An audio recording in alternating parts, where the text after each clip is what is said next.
My name is Micah Goode.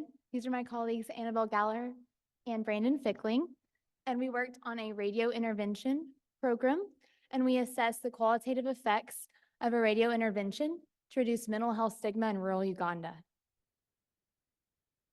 Uganda is ranked in the 97th percentile for depressive disorders, but only spends 1% of its GDP on mental health services.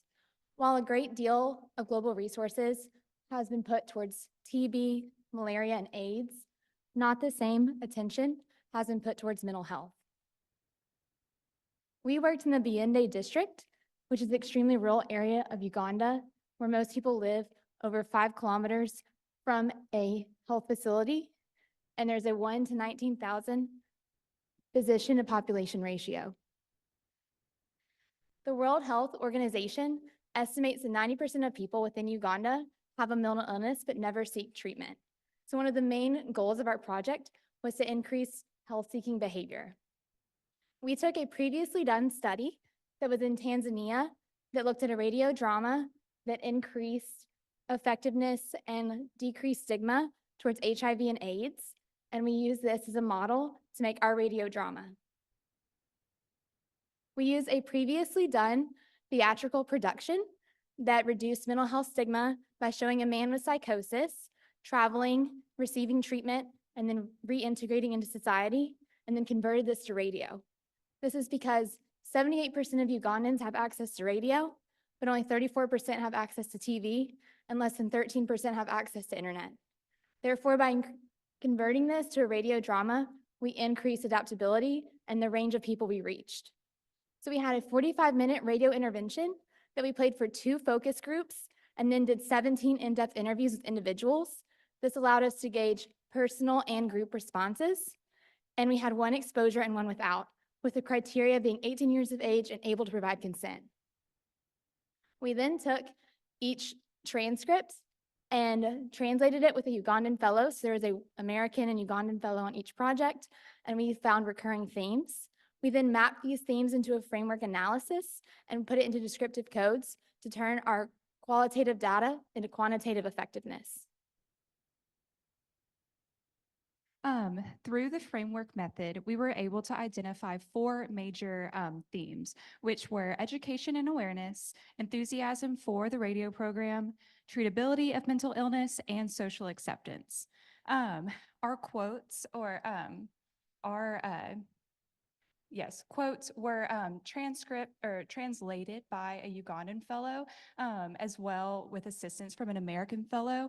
And so those quotes were done word by word. And then we went through and kind of corrected the grammar from doing that direct translation, and then put those quotes into the themes that we thought that they corresponded with. And further, we found that there were sub-themes in 2 of the themes that better represented the data that we were able to collect. The first theme, education and awareness, we saw that people, through watching our radio drama, were able to better recognize causes, signs, and symptoms of mental illness. So for example, a part of the radio drama is a community meeting in which a community leader is explaining some potential causes of mental illness, like alcohol abuse or childhood trauma. And so better understanding this, the causes of mental illness allow for a population to better promote preventative measures so that the mental illness burden is not as high. And also we saw that there is a greater biomedical understanding of mental illness. And that is kind of taken from a very popular belief that we saw come up several times, was that a person believed that someone had mental illness if they were bewitched, or if they were just kind of labeled as someone with a mental illness and then cast out. But instead, we were able to show through the radio program that mental illness is a medical illness like any other. And because of that, there are medical treatments that are available to people. Our second theme was enthusiasm for the radio program. through looking at the quotes, we were able to see that the people were excited that this educational session was going to be available to them, and the things that they learned about the program, about mental illness through the program. One person is quoted in saying, "I'm really excited that this is happening in our village, and it shouldn't end here in Masaba only, but it should cover the whole of Arundu sub-county, but also Biende as a district and Uganda at large, because we now have a way for mental illness." Another recurring theme that we saw was that they were excited that since they now know or better understand some of the things that can cause mental illness, like alcohol abuse or drug abuse, they can educate their children so that they don't to try to prevent future mental illness, that some of those things can be harmful. Our third theme is treatability of mental illness. We saw that through watching the radio program, people were able to better understand that medicine can treat mental illness. In rural Uganda, two of the major healthcare providers, in a sense, are both religious leaders and traditional healers. And while both of those options are not, like, they can provide therapeutic effects, we wanted to emphasize that medicine also is another option, to not write off those culturally accepted and effective practices, but to promote medicine as an alternative if those options are not able to provide therapeutic outcomes. A person is quoted in saying, "Before watching the play, I only knew about traditional healers, but now I'm aware that there is a local health center that can treat mental illness." And that was another exciting thing that we were able to draw from our responses, is since our radio program was adapted from a play that was written and performed by local community leaders in the Mpunde community, they were able to kind of give a shout out to their local health center, saying that the health center right here in Mpunde has the resources to treat mental illness. So medical mental illness treatment is both available to you and accessible to you. So that was very exciting. Our fourth theme is social acceptance. Through understanding, through having a better understanding of mental illness, we found that the people that we interviewed were more willing to be accepting of an individual with mental illness. Before, there were a lot of perceptions about mentally ill people are dangerous. You know, my family should shun somebody that is suffering from a mental illness, and there's no hope for reintegration into society.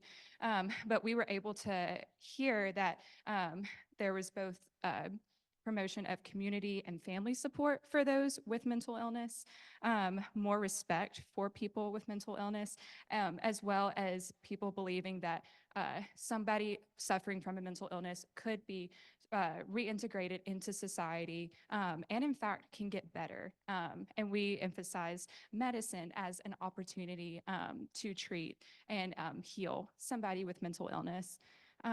Someone is quoted in saying, "What I've learned from the song is that there is somebody who was mentally ill. They can get fine and they can ask someone to take them back to the hospital and thank the doctors for treating him. Even if asking the parents to take him back to school, and even after school, they can be given leadership opportunities in the village because they really are fine."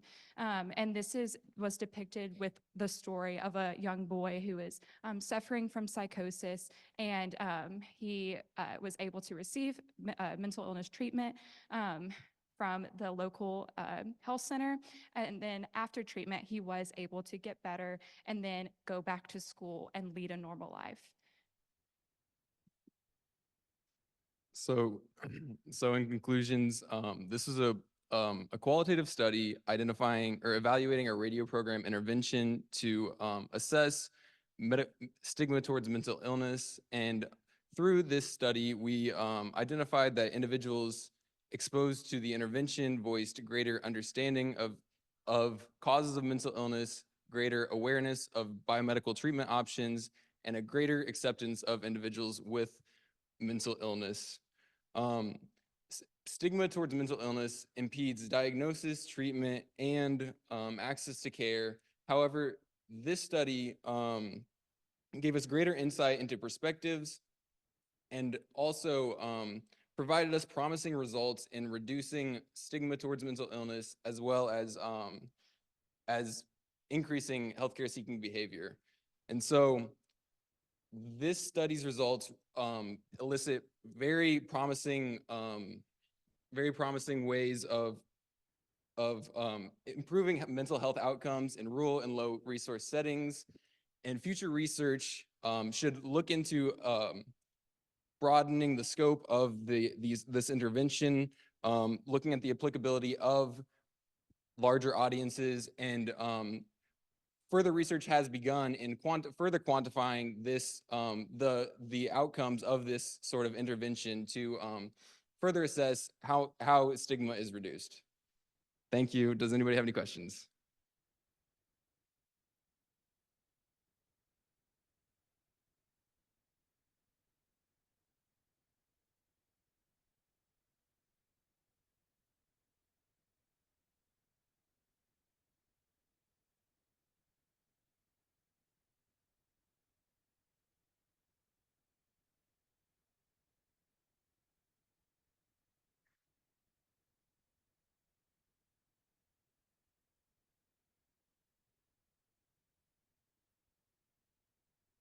Yeah, so this is the very beginning grounds of this sort of research, and not only in Uganda, but in other countries, and as well as the United States, as far as if we see that this is improving stigma towards mental illness, we want to scale this into larger populations, other low resource settings, and even high resource settings like the United States. The impact doesn't necessarily have to be limited to Uganda or low resource settings, but yeah, that's a great point that this has the potential to be expanded to even Memphis.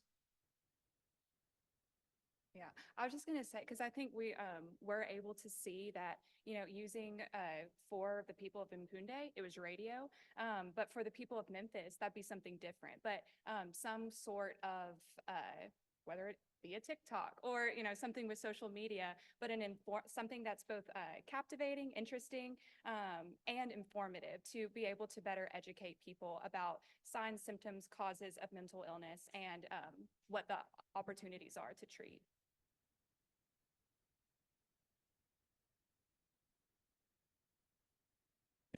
Thank you.